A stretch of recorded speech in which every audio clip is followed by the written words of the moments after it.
Pada kesempatan kali ini, kami akan mempresentasikan mata kuliah Strategi Internasional dengan topik Izzat Wilmar and Palm Oil Expansion to West Africa. Perkenalkan, nama saya Muhammad Fernaldi Subiakto, NRP 130117076. Yang pertama, saya akan menjelaskan latar belakang dari topik yang kita ambil. Nah, pada 8 Juli tahun 2015, Friend of the Earth, jaringan global yang mewakili lebih dari 22 juta aktivis di 75 negara berbeda, merilis laporan publik yang meneliti pedagang minyak sawit global terkemuka, yaitu Wilmar International Ltd, atas pelanggaran hak asasi manusia dan lingkungan di lahan skala besar. Akuisisi di Cross River State, Nigeria. Laporan tersebut yang dirilis bersama oleh Friends of the Earth Amerika Serikat dan Environmental Rights Action Nigeria mengungkapkan penghancuran kawasan nilai konservasi tinggi oleh Wilmar, termasuk kawasan penghasil pangan komunitas dan sumber air yang penting bagi komunitas lokal.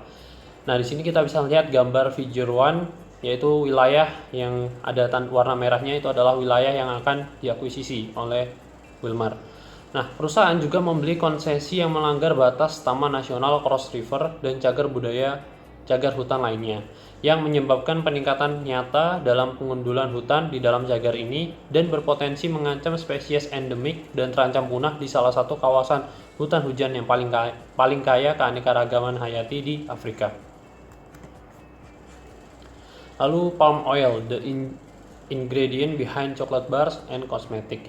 Pada tahun 2015, produksi minyak sawit global sudah tinggi dan telah tumbuh selama bertahun-tahun, secara bertahap melampaui pengganti tradisional, yaitu minyak kedelai.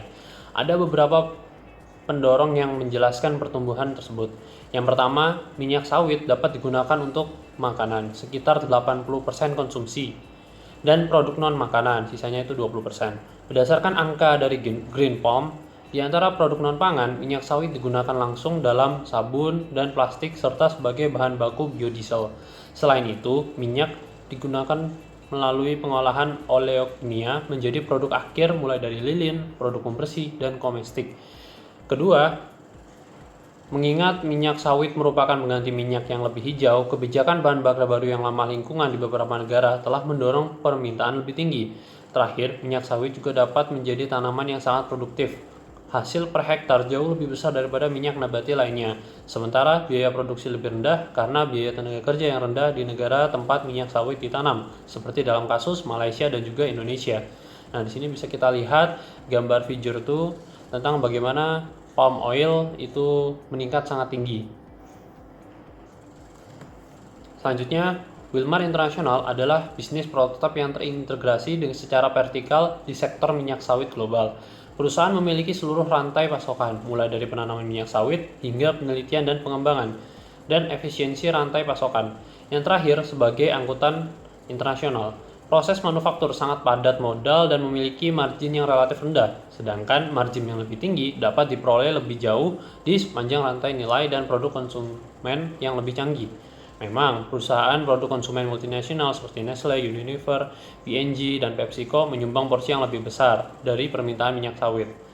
Nah, model bisnis produksi dan distribusi yang terintegrasi dapat membuat profitabilitas perusahaan perkebunan tidak terlalu bergantung pada harga komoditas yang tidak stabil dan membantu bisnis mendapatkan fleksibilitas dalam menghadapi permintaan yang berubah untuk berbagai aplikasi minyak sawit. Karena alasan ini, industri minyak sawit mengalami peningkatan konsentrasi dengan beberapa pemain bermunculan.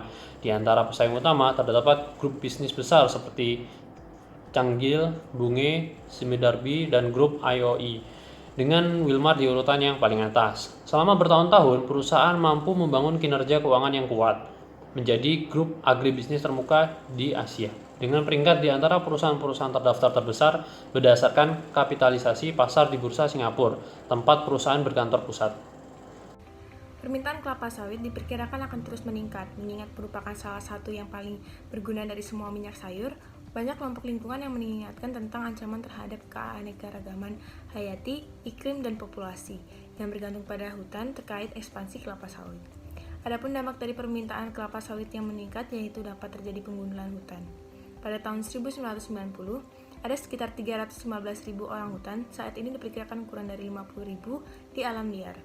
Terbelah menjadi kecil kelompok dengan peluang kecil untuk bertahan hidup, Dalam jangka panjang, orangutan hanya satu dari sejumlah spesies yang menghadapi kepunahan akibat penggundulan hutan.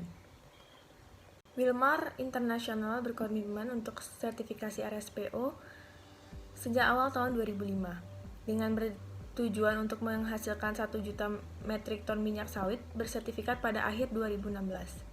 Produk yang mengandung Certified Sustainable Palm Oil atau CSPO dapat membawa merek dagang RSPO. RSPO menerapkan berbagai jenis program untuk memasok minyak sawit ke produsen dan pengecer. Yang pertama, pesan dan klaim. Yang kedua ada Identity Preserve. Yang ketiga ada Seagrade. Dan keempat ada Mass Balance. Oke, selanjutnya ada minyak sawit dalam konteks Nigeria. Pohon kelapa sawit berasal dari Afrika Barat, tetapi permintaan banyak nabati yang meningkat pada tahun 1970-an, menyebabkan penanaman kelapa sawit beralih ke perkebunan skala besar di luar negeri. Sampai tahun 1934, Nigeria telah menjadi produsen minyak sawit terbesar di dunia. Namun banyak dari ekspansi minyak sawit di dekade terakhir ini terjadi di Malaysia dan Indonesia, yang pada tahun 2015 menghasilkan sekitar 85% dari output global. Namun pada tahun yang sama ada tren yang meningkat dari perusahaan multinasional yang tertarik untuk berinvestasi dalam produksi dan pemrosesan kelapa sawit di Afrika Barat. Peningkatan investasi swasta di Afrika didorong oleh perusahaan kelapa sawit dari Indonesia dan Malaysia yang mencari lahan yang cocok untuk budidaya kelapa sawit, sementara juga menghadapi peraturan deforestasi yang lebih ketat di negara asal mereka.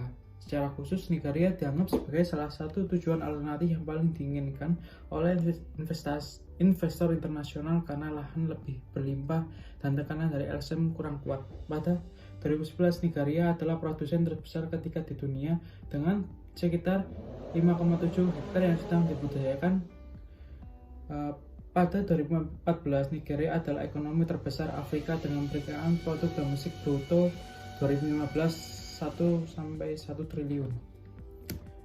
Oke, selanjutnya, sejak awal 2010-an, pemerintah Nigeria secara aktif mengupayakan kemitraan publik swasta untuk jalan raya, pertanian, dan listrik guna meningkatkan pertumbuhan ekonomi negara. Dalam konteks ini, pejabat meluncurkan agenda transformasi pertanian pemerintah Nigeria yang terakhir memupuk kemitraan yang digerakkan oleh investasi dengan bisnis memperbaiki situasi kerawanan pangan Nigeria. Menurut Organisasi Pangan dan Pertanian FAO, Perserikatan Bangsa-Bangsa, sementara pertanian adalah sektor terbesar ekonomi di Nigeria dan mempekerjakan 2/3 dari seluruh angkatan kerja pada tahun 2015. Oke. Ekspansi skala industri minyak sawit di Nigeria terjadi dalam lingkungan kelembagaan yang lemah yang dicirikan oleh aturan penguasaan lahan pasca kolonial, di mana sebagian besar lahan di daerah pedesaan dikelola sesuai dengan rezim penguasaan tanah adat. Selain itu, sebagian besar tanah secara de facto dimiliki atau dimiliki oleh pemerintah. Sekitar 97% dari daratan Nigeria tidak berdokumen dan sebagian besar penggunaan lahan tidak memiliki hak individu atas kolektif tanah yang mereka tempati. PS Wilmar. PS Cushion dan Wilmar International melakukan usaha patungan pada tahun 2010 membentuk PS Wilmar untuk memasuki pasar Nigeria yang bertujuan untuk membangun merek konsumen bahan makanan untuk minyak goreng yang dapat dimakan di Afrika.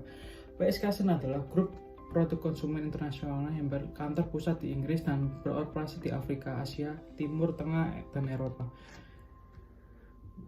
Entry pasar oleh PS Wilmar difasilitasi oleh dalam kerangka agenda transformasi pertanian pemerintah Nigeria. Usaha patungan tersebut memperoleh total 74.130 akre atau 30.000 hektar tanah di tenggara Nigeria di Cross River State selama periode 2019 sampai 2015. Dengan rencana untuk memperas operasi hingga 3.553 akre atau 50.000 hektar, termasuk pembangunan penyulingan untuk pengelola buah sawit.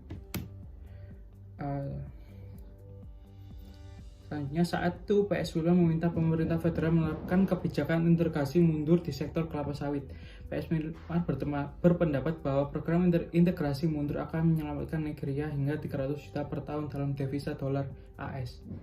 Setahun setelah pengumuman rencana tersebut, organisasi masyarakat sipil yang berbasis di Asia dan Nigeria berpendapat bahwa operasi PS Wilmar tidak sesuai dengan hukum Nigeria dan menuduh mereka melakukan pelanggaran hak asasi manusia, perusahaan lingkungan, dan penyumbang lalu perampasan tanah. Apakah Afrika akan mengalami krisis lagi? Segera setelah laporan bersama Friends of the Earth Environmental Rights Action dirilis, Godwin Ojo, Direktur Eksekutif Environment Rights Action Nigeria, berbicara kepada media dan menyatakan sungguh memalukan bahwa Wilmar melukiskan gambaran kepada pemodal dan pembelinya bahwa mereka telah meningkatkan operasi mereka ketika kenyataan di lapangan menunjukkan bahwa mereka masih membuldoser nyawa orang. Wilmar harus menangani penggusuran dan hak asasi manusia ini atau berkemas dan pergi. Kesimpulannya, produksi sawit global sudah sangat tinggi dan telah tumbuh selama bertahun-tahun secara bertahap, melampaui pengganti tradisional yaitu minyak kedelai. Permintaan kelapa sawit diperkirakan akan terus meningkat mengingat merupakan salah satu yang paling berguna dari semua minyak sayur. Dapat dari permintaan kelapa sawit yang meningkatkan, yaitu dapat terjadi penggundulan hutan.